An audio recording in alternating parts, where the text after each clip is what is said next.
The Power of Respect, Part 1. In a small village nestled between rolling hills and dense forests, there lived a young girl named Emma. Emma was known for her kindness and gentle nature. She lived with her grandmother, who was the village healer. Every day, Emma would help her grandmother gather herbs and tend to the sick villagers. The villagers respected her grandmother for her wisdom and knowledge. One sunny morning, Emma and her grandmother set out into the forest to gather herbs.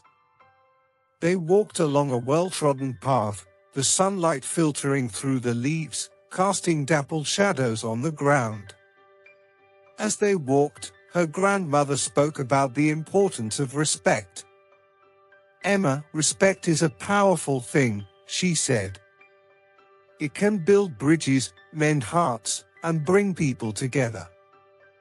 Always remember to show respect to everyone, no matter who they are." Emma nodded, taking her grandmother's words to heart. They continued their journey, collecting various herbs and plants. After a few hours, they decided to rest by a small stream. While her grandmother prepared a light meal, Emma wandered off to explore the area. As she ventured deeper into the forest, she heard a faint rustling sound. Curiosity piqued, Emma followed the noise until she came upon a clearing.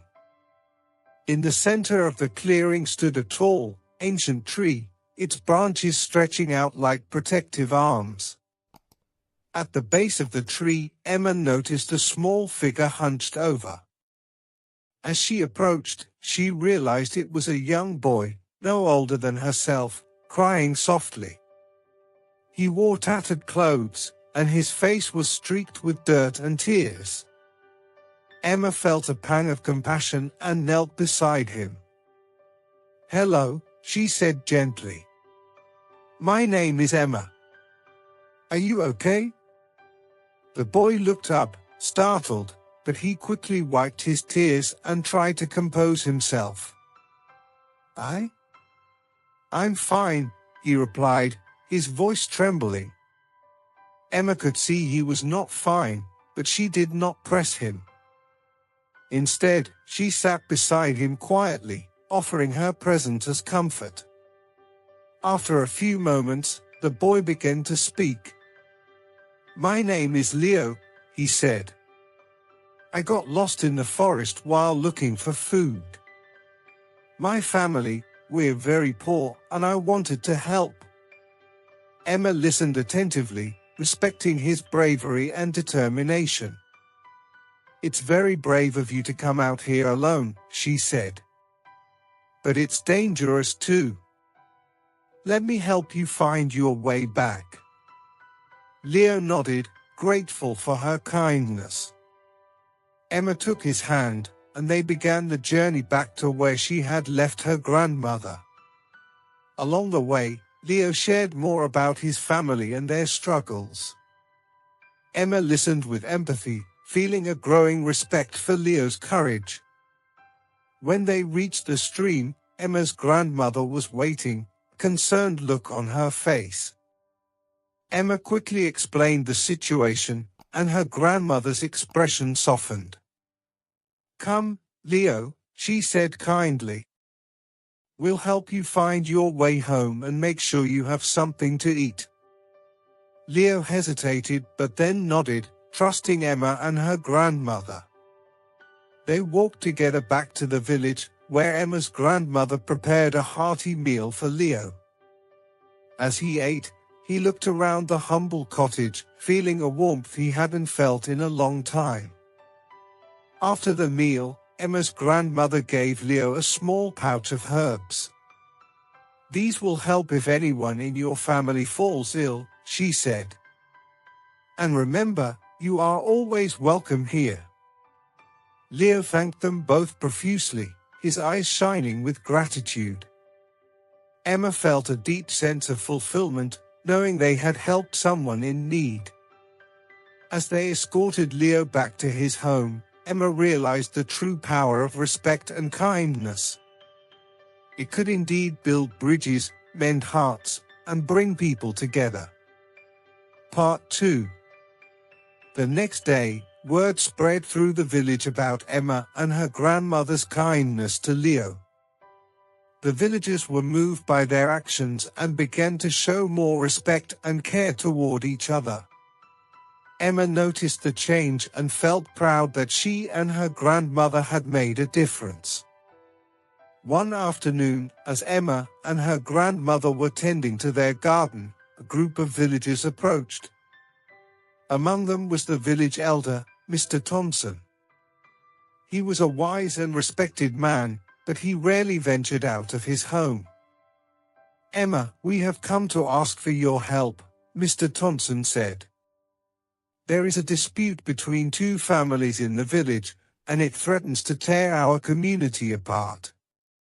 We believe your kindness and wisdom can help resolve it." Emma was taken aback but nodded. "Of course, we'll do our best," she replied. The villagers led Emma and her grandmother to the village square where two families stood, glaring at each other. The Johnsons and the Smiths had been feuding for months over a piece of land that bordered both of their properties. The tension was palpable, and Emma could feel the hostility in the air. Emma's grandmother stepped forward and raised her hand for silence. "We are here to listen and help," she said calmly. "Please, let us hear both sides of the story." Mr. Johnson spoke first, explaining that his family had always used the land for grazing their animals. Mrs. Smith countered, stating that her family had planted crops on that land for generations. As they argued, Emma observed both families closely, noticing the pain and frustration in their eyes. Emma stepped forward. "Mr. Johnson, Mrs. Smith, both of your families have a deep connection to this land. It's clear that it means a lot to both of you. But fighting over it will only bring more pain. What if we find a way for both families to benefit from the land?" The families looked at her, skeptical but curious. Emma continued, "Perhaps you can share the land. Designate a part for grazing and another part for crops. This way, both families can continue their traditions and support each other." There was a moment of silence as both families considered her proposal. Finally, Mr. Johnson spoke. "It's an unconventional idea, but it might just work. I'm willing to try if the Smiths are." Mrs. Smith nodded slowly. "If it means we can stop fighting and work together, I agree." The villagers watched as the two families shook hands, a sense of relief washing over the square. Emma's grandmother smiled at her, proud of her granddaughter's ability to bring peace through respect and understanding. Part 3. The village began to transform. Inspired by the resolution between the Johnsons and the Smiths, the villagers started to address other conflicts with a renewed sense of respect and cooperation. Emma and her grandmother became symbols of unity, often called upon to mediate and offer guidance. One day, a stranger arrived in the village. He was a tall, imposing man named Mr. Gray, who claimed ownership of a large tract of forest land. He intended to cut down the trees and build a mill which would disrupt the delicate balance of the village's ecosystem. The villagers were worried but unsure how to confront Mr. Gray. Emma and her grandmother decided to speak with him. They found him at the edge of the forest, surveying the land with a critical eye. Emma approached him cautiously. "Mr. Gray, my name is Emma, and this is my grandmother. We understand you wish to build a mill here, but we're concerned about the impact it will have on our village." Mr. Gray looked at them, his expression unreadable. I've heard about your village's kindness and unity. But business is business. This mill will bring jobs and progress. Emma's grandmother spoke up.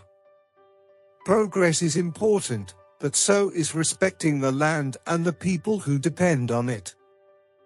Have you considered a compromise?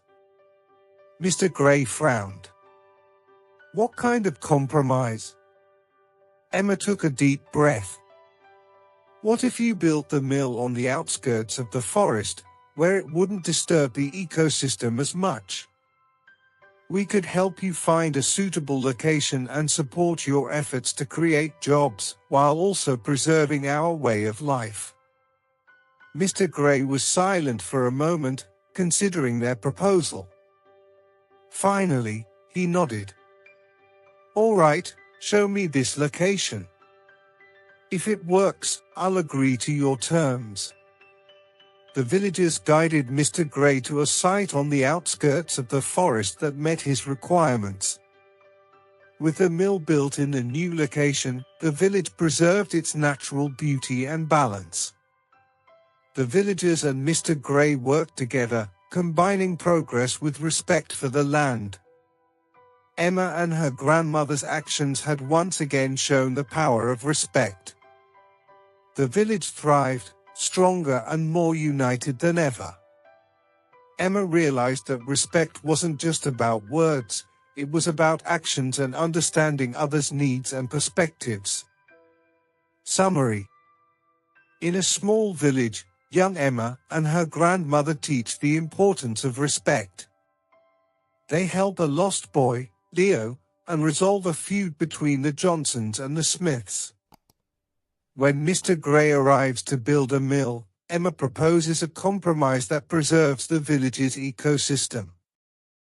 Through their actions, Emma and her grandmother demonstrate how respect can resolve conflicts and unite communities.